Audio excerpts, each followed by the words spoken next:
Hi, my name's Sophie of Ember29, and in this video I'm going to show you how to add your website to Google Search Console. So the first thing you'll want to do is head down to Settings in the left and click on Connected Accounts.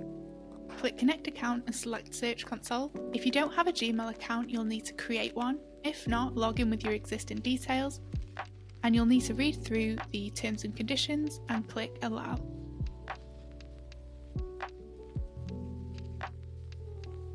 Once you've done that, you'll be taken back to Squarespace and you'll see this notification that tells you that you have now connected your website to the Search Console.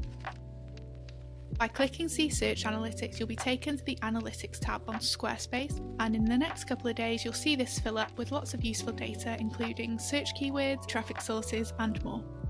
You can also head to the Search Console itself by heading to a new tab and typing in search.google.com/search-console. If you can't see the correct URL, click on the drop down in the top left and you'll be able to select the correct one. We are now going to complete two final tasks. The first one is to set up your sitemap. So if you head to sitemap on the left, we're going to click here and add sitemap.xml. Once you've done that, click submit, and this will add your sitemap to Google Search Console. The sitemap is a blueprint of everything on your website, so it just makes it a little bit easier for Google to find everything that you've got on your website. The last thing we're going to do is ask Google to index your website, which is basically saying, put my website in the search results. So if we head to the top and add your URL, once you see this page, click Request Indexing.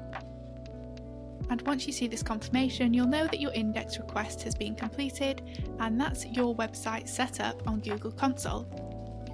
We've also got a video on adding your website to Google Analytics, so if you're interested in that, be sure to check that out. And if you're interested in more Squarespace style videos and tutorials, be sure to subscribe for more.